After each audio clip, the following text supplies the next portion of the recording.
Okay, so if you don't know what the MAP test is, it's basically this test students in New York City have to take like a few times a year in order for the city to collect the data on like the performance and knowledge of the students in the city.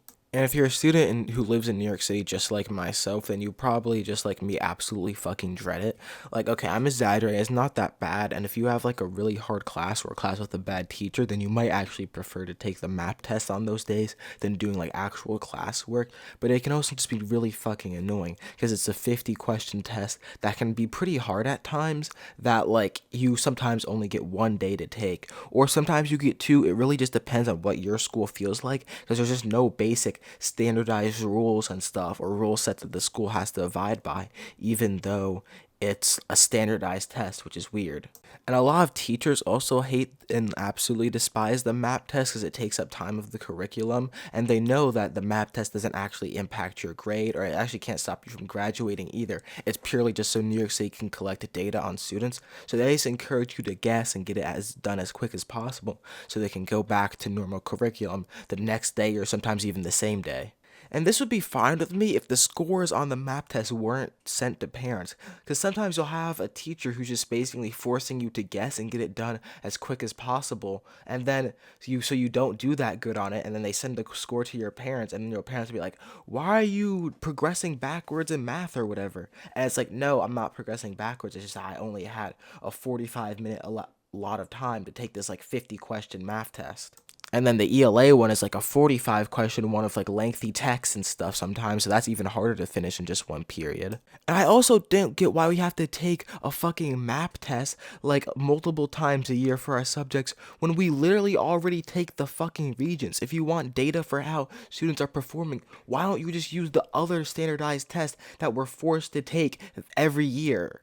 And then so many kids are actually fucking guessing and not even trying. It's not even an accurate interpretation of students in New York City's actual math and reading abilities. So it's literally completely pointless. That's why like so many teachers and like other educators also don't like it. The only teachers I've heard like it are just the teachers are just happy it gives them a day off and a day they don't have to create a lesson plan, which is like honestly fair enough. But like most teachers when they talk about the actual like academic aspect and how it benefits and impacts the students versus the whatever, they say it doesn't really have a positive effect and isn't necessary. And I completely agree. Because also this wasn't always a thing. Like we started doing this when I was in middle school, and now I'm in my junior year of high school. But like we like before COVID, this wasn't a thing.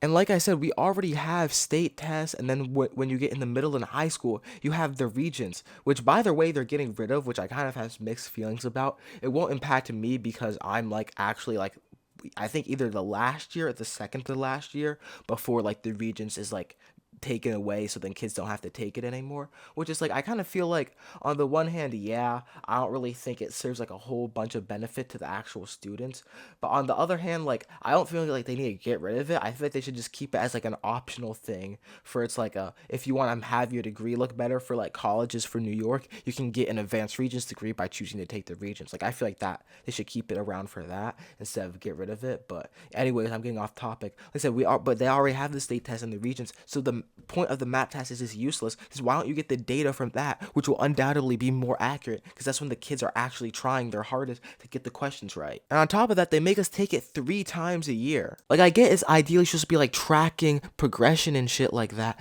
but the thing is, you're just gonna be like I said, 70 to 67% of the kids are just gonna be guessing all the time. So if a kid's like progressing better or not progressing or just staying the same, that's not like indicative of their actual school performance. It's because they're guessing. So it doesn't like mean anything. And like I said, and even if they're trying hard, like I said, oftentimes teachers just want to get through it as quickly as possible. So they just give you like one 45-minute class period, which isn't enough to finish either of the tests really, unless you're like really smart.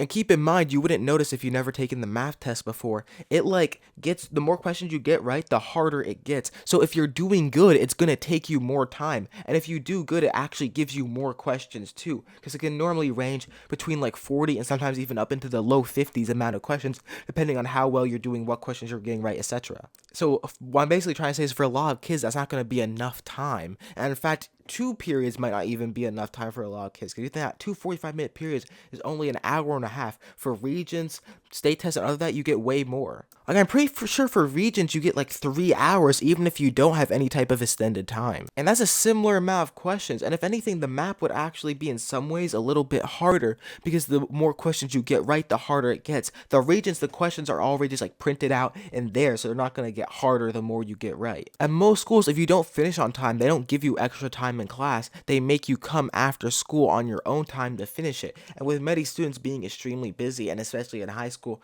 having internship jobs and just other responsibilities, you don't really have time to do that. So like I said, a lot of people just resort to guessing in class and try to get through it as fast as possible. Personally, I think we should be getting rid of the map test instead of the Regents, simply because, like I said, the map test isn't needed to graduate. It doesn't have any type of impact on our grades. It's not an accurate way of collecting data. This data isn't needed because New York City education has been good before the assistance of the map test, and it's just putting extra stress on students, slowing down curriculum for just, like I said, a bunch of inaccurate data that I feel like the city doesn't need in the first place. That they also have other methods of collecting more like actual like correct data from their other standardized tests that will be more accurate and easier to collect because that's already a test that they take every year and students will actually be trying on. But hey, I don't know. I don't have any type of degree in education or something like that. I'm just a student that's had to take them for years, but also know what it was like before not taking them, and I feel like it just isn't really worth it. But that's about it. Have a good day. Peace.